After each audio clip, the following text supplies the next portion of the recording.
A square minus b square is equal to क्या होता है, ए प्लस बी और ए माइनस बी। ठीक है, इस पे करेंगे तो कितना हो जाएगा, ये 61 प्लस 11 टू द, और दूसरे वाले में क्या हो जाएगा 61 माइनस 11 टू द पावर, ये कितना हो जाएगा 3/2। 61 प्लस 11 कितना हो जाएगा 112, और ये 6 प्लस 1 7 हो गया, इनटू ये इसमें से माइनस होगा कितना हो जाएगा 50। अब देखो क्या करेंगे, इसमें 2 से ऊपर नीचे मल्टीप्लाई करेंगे तो ये हो जाएगा 100, और ये इसे कट जाएगा तो 36 इंटू 100। ठीक है, और बाहर हमारा क्या लगा हुआ है 3/2। ठीक है, तो अब देखो 36 इंटू 100 कितना हो गया 3600 हो गया टू द पावर 3/2। अब इसको हम क्या लिख सकते हैं 60 टू द पावर 2 का स्क्वायर है, मतलब 60 का स्क्वायर है इंटू 3/2, ये इससे कट गया तो हमारा कितना गया ये 60 to the power 3। 6 to the power 3 कितना होता है 216, पावर 3 है तो 30 आगे आ जाएगा, तो आंसर कौन सा है इसका ये 3। ठीक है, अब आते हैं नेक्स्ट क्वेश्चन। वैल्यू है 4 to the power 2 to the power 2 to the power 1 to the power 5 to the power 6। ठीक है, इसकी वैल्यू हमको निकालना है, तो ऐसे ये दिया हुआ है, यहां पर क्लियर और लिख दे रहे हैं।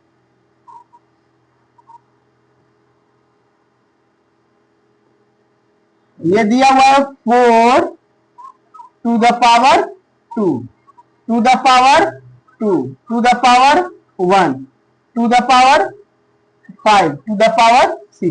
अब देखो यहाँ पे 1 का पावर हम कुछ भी रखेंगे हमेशा क्या आता है 1 ही आता है, तो यहां से लेकर के यहां तक इसकी वैल्यू हमारी क्या हो जाएगी 1 ही हो जाएगी। तो ये हम अब इसको लिख सकते हैं 4 to the power 2 to the power 2। ठीक है, अब ये बन जाएगा देखो 4 to the power 2 to the power 2 कितना होता है 4 होता है। ठीक है, अब इसको लिखा जा सकता है 4 को हम लिख सकते हैं 2 to the power 2 to the power 4, तो ये क्या बनेगा 2 टू द पावर 8, ये इसका आंसर है। मतलब आंसर नंबर कौन सा होगा इसका, ये डी नंबर। 3 नंबर क्या है, if a to the power b is equal to 64, b is not equal to 1, then the sum of the greatest possible values of a by b and b by a is, देखो ये दिया हुआ है a to the power b is equal to 64। 64 को हम क्या क्या लिख सकते हैं ये समझ, 64 को हम लिख सकते हैं 2 to the power 6, और क्या लिख सकते हैं 4 to the power 3, और क्या लिख सकते हैं 8 to the power 2। 2 to the power 4 भी 64 होता है, 4 to the power 3 भी 64 होता है, और 8 to the power 2 भी हमारा क्या होता है 64 होता है। अब देखो हमें इसमें क्या चाहिए, ग्रेटेस्ट वैल्यू चाहिए, तो b इसमें बड़ा है और a इसमें छोटा, तो हम छोटा, तो इसमें हम क्या करेंगे b अपान a की वैल्यू निकालेंगे, तो b अपान a की वैल्यू निकालेंगे तो क्या आएगा 6/2 यानी कि 3 आएगा। इसमें देखो हमारा a बड़ा है b छोटा है, तो यहाँ पर हम क्या करेंगे a अपान b की वैल्यू निकालेंगे, तो ये क्या आएगा 4/3 आएगा। इसमें देखो a बड़ा है और b छोटा है, तो हम क्या निकालेंगे इसमें भी a अपान b ही निकालेंगे, तो ये कितना हो जाएगा 8/2, और ये वैल्यू क्या आएगा 4। हमें ग्रेटेस्ट चाहिए, इसलिए हम बड़ी वैल्यू देखते हैं किसमें आएगा, a अपान b में आएगा कि b अपान a में, तो इसमें a अपान b, इसमें b अपान a में आएगा और इसमें a अपान b में आएगा। तो ग्रेटेस्ट वैल्यू क्या आ रहा है, ये और ये दोनों बड़े आ रहे हैं, तो मतलब क्या हो जाएगा 3 + 4, और ये कितना हो जाएगा 7, तो यही हमारा आंसर। ठीक है, अब आते हैं next question. 65.61 to the power 1/8 is equal to, तो ऐसे क्वेश्चन को क्या करेंगे 65.61 टू द पावर दिया है 1/8, इसको हम लिख सकते हैं 65 डेसिमल हट जाएगा तो 6561 अपान कितना हो जाएगा ये 100 हो जाएगा, टू द पावर कितना है आपका 1/8। अब जो है ये दिया हुआ है, तो अभी हम इसको क्या लिख सकते हैं ये समझना जरूरी, इसको हम लिख सकते हैं ये अलग अलग दोनों से कर देंगे 6561 to the power 1/8 upon 100 to the power 1/8। अब ये हमारा बन जाएगा, देखो ये 3 टू द पावर 8 की वैल्यू है, ये हो जाएगा 3 to the power 8 into 1/8 upon, इसको हम क्या लिख सकते हैं 10 to the power 2 to the power 1/8। यहां पर मैंने ये फार्मूला यूज किया है, a to the power m to the power n is equal to होता है a to the power m n। इस फार्मूले का मैंने यूज किया है यहां पर, ठीक है। अब हम क्या करेंगे, इसको सिंप्लीफाई कर देंगे, इस 8 से ये 8 कैंसिल हो जाएगा, यहां पर बन जाएगा हमारा 4।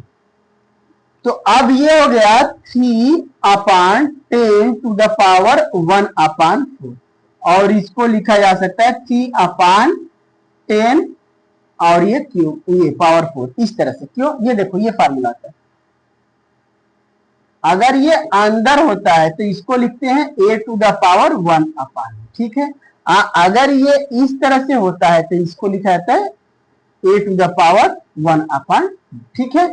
तो दोनों में डिफरेंस है, अगर यहां रहेगा तो अलग लिखा जाएगा। तो इसका आंसर दिया हुआ है ए नंबर ही, ठीक है।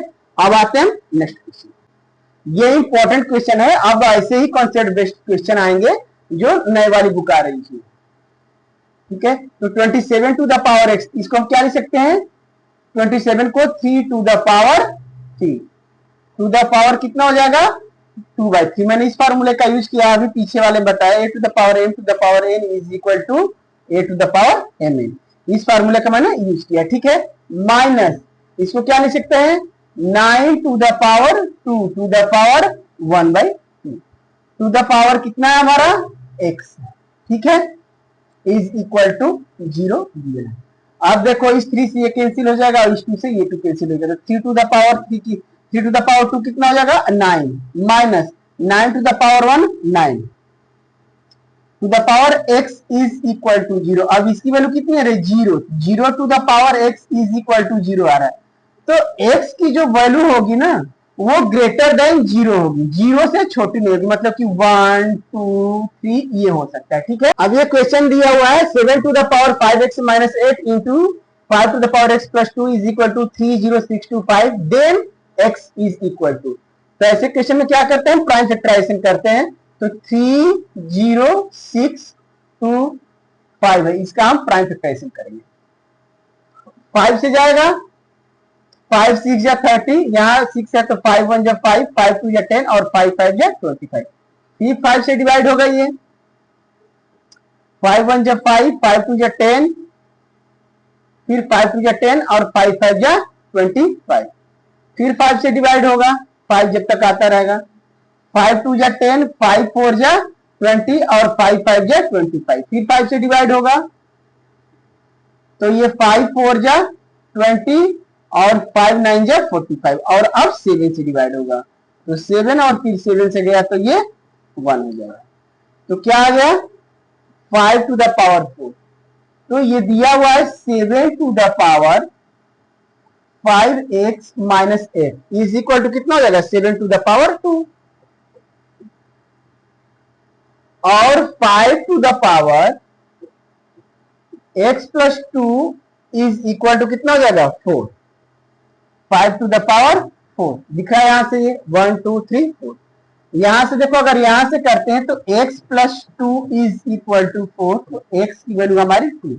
यहां से कर रहे हैं तब भी देखो ये यही कर दे रहे हैं 5x इज इक्वल टू 8 उधर चला जाएगा तो 10 हो जाएगा, तो x की वैल्यू 2। तो दोनों कंडीशन में x की वैल्यू क्या आएगी 2 ही आएगी, मतलब कि आंसर नंबर सी होगा, ठीक है। अब आते हैं नेक्स्ट क्वेश्चन। अब ये दिया if p is equal to a to the power 1 b to the power 2 c to the power 3 dash dash y to the power 25 z to the power 26 and q is equal to z to the power 1 y to the power 2 x to the power 3 dash x to the power 6।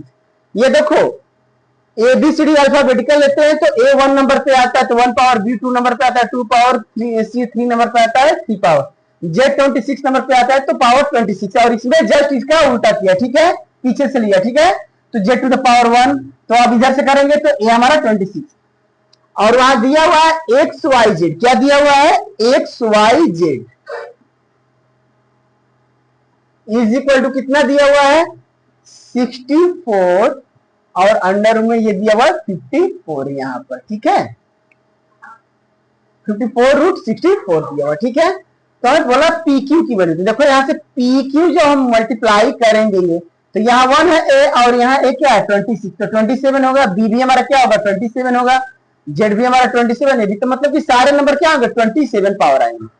A to the power 27 होगा, B to the power 27 होगा, सी to the power 27 होगा, dash dash, Y to the power भी 27 होगा और Z to the power भी क्या होगा 27 होगा। सब 27 होंगे, ठीक है। अब देखो यहाँ पर X Y Z is equal to इतना दिया है, तो अब ये वैल्यू जो होगा इसमें हम रख देंगे। हम ये लिखा है ना A B C D dash, इधर ए बी सी डी है, इधर क्या है ए बी सी डैश, इसकी वैल्यू ये दिया हुआ है।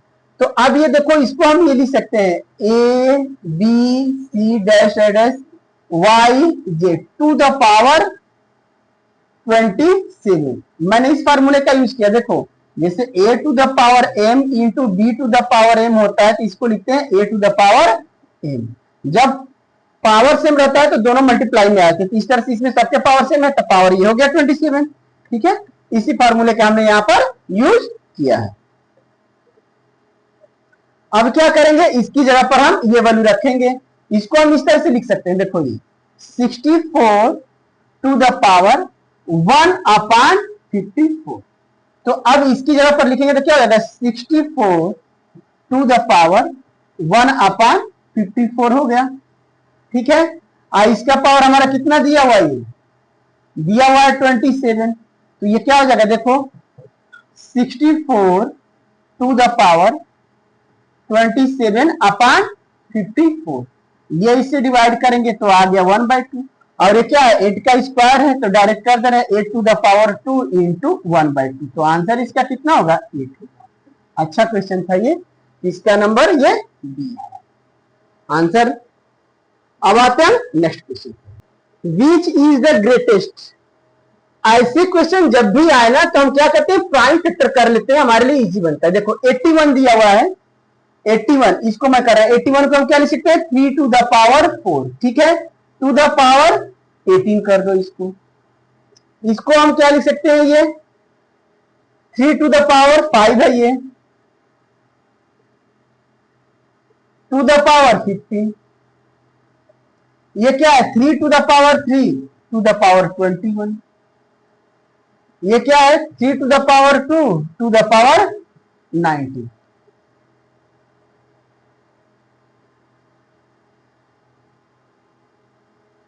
अब देखो ये इस फार्मूले का यूज कर देते हैं, a to the power m to the power n is equal to क्या होता है a to the power m। इस फार्मूले का यूज कर रहे हैं, ये 3 टू द पावर कितना हो जाएगा 72, ये कितना हो जाएगा 3 टू द पावर 75, ये 3 टू द पावर 63, ये 3 टू द पावर 38।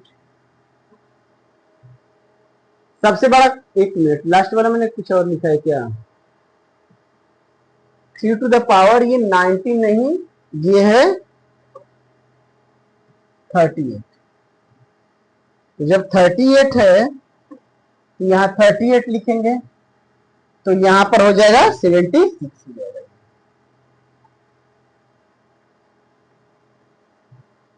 ये बन गया 76। अब हमको दिख रहा है सबसे बड़ा नंबर कौन है, 1 नंबर पे ये है, 2 नंबर पे ये है, 3 नंबर पे ये है, 4 नंबर पर ये है। मतलब कि अब अरेंज असेंडिंग ऑर्डर बोला है लिखने के लिए, ग्रेटेस्ट बोला है क्या, which is the greatest among this. तो सबसे बड़ा कौन है 3 टू द पावर 76, मतलब कि ये लास्ट वाला 9 टू द पावर 30। कौन सा बड़ा है 9 टू द पावर 30, ये बड़ा है। अब आते हैं next question, Which of the following is ascending order, नहीं, Which of the following in ascending order, ये दिया हुआ है इसमें से, तो अब उसके अकॉर्डिंग पहले उसको प्राइम फैक्टराइजेशन कर लेते हैं फिर देख लेते हैं। 343 टू द पावर दिया हुआ है 3, इसको हम क्या लिख सकते हैं 7 to the power 3 to the power 3, तो कितना बनेगा 7 टू द पावर 9। सब में यही फार्मूला यूज करेंगे, a to the power m to the power n is equal to a to the power n, इसी फार्मूले का यूज करेंगे। अब दूसरा वाला देखो ये 7 टू द पावर 4 है, क्या है मतलब कि 2 401 टू द पावर 2। तो ये क्या है, 7 टू द पावर 4 है। तो 7 to the power 4 to the power 2, तो क्या हो जाएगा ये 7 टू द पावर 8। तीसरा क्या है, 49 टू द पावर 5। इसको क्या लिख सकते हैं, 7 to the power 2 to the power 5। तो क्या बन गया, 7 टू द पावर 10। अब असेंडिंग ऑर्डर में बोला है, असेंडिंग मतलब कि बढ़ते हुए, 1 2 3।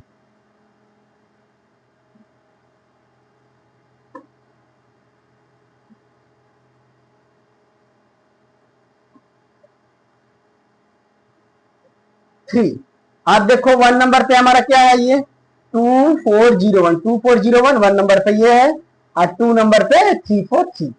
तो ये आंसर बी नंबर होगा। कौन सा आंसर होगा, अब आते हैं next question. Which of the following is the ascending order of B. ठीक है, तो इसमें देखो, उसमें क्या था हमारा कि सर 3 के फैक्टर थे, ठीक है नीचे। अब इसमें जो है नीचे अंदर अलग अलग फैक्टर है, तो ऊपर वाले पावर को हम इसमें सेव करेंगे। ठीक है, उसमें बेस सेम हो जा रहा था, इसमें बेस सेम नहीं होगा तो पावर को सेव करेंगे। इसके लिए हम क्या करते हैं, पावर का प्राइम फैक्टराइजेशन करते हैं। तो फर्स्ट ऑफ ऑल हमारा 1465 क्या दिया, 1465, इसका प्राइम फैक्टर करेंगे। 5 से जाएगा, ये डिवाइड होगा, 5 2 जा 10, फिर 5 9 जा 45 और 5 3 जा 50।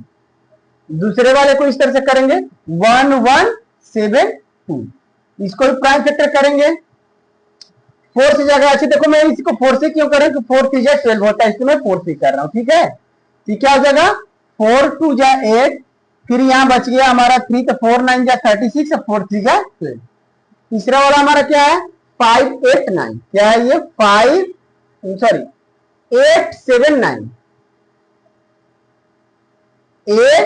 879 इसको करेंगे तो 4 से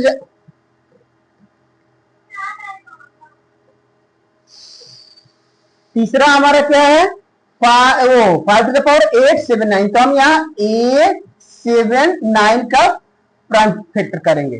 किससे डिवाइड होगा, 3 से। 3 2 जा 6, 3 9 जा 27, 3 जा। अब देखो हम क्या लिख सकते हैं, ये पहले वाले को 2 टू द पावर, ये आ रहा है 5 अंदर हो जाएगा और बाहर क्या हो जाएगा, 293। इस तरह दूसरे वाले को हम क्या लिख सकते हैं, 3 टू द पावर 4 अंदर हो जाएगा और बाहर हमारा कितना हो जाएगा, ये 293। तीसरे वाले में भी हम क्या करेंगे, 5 टू द पावर 3 अंदर हो जाएगा और बाहर क्या हो जाएगा, 293। सबका हमारा पावर सेम है ऊपर वाला। अब ये क्या सकते हैं, 2 टू द पावर 5 कितना होता है, 32 होता है। ये 3 टू द पावर 4 कितना होता है, 81। अब 5 टू द पावर 3 कितना होता है, 125। तो सबसे बड़ा कौन है, यही नंबर है। ठीक है, क्योंकि सबके पावर सेम है। ये यहाँ पर ये 293 होगा, यहाँ पर भी ये 293 होगा और यहाँ पर भी क्या होगा, 293। सबसे बड़ा कौन है, ये है। तो अगर ये देखा जाए तो किस ऑर्डर में, असेंडिंग ऑर्डर में है। ठीक है, तो आंसर नंबर इसका कौन सा होगा, यही डी नंबर। ठीक है, समझ में आ गया।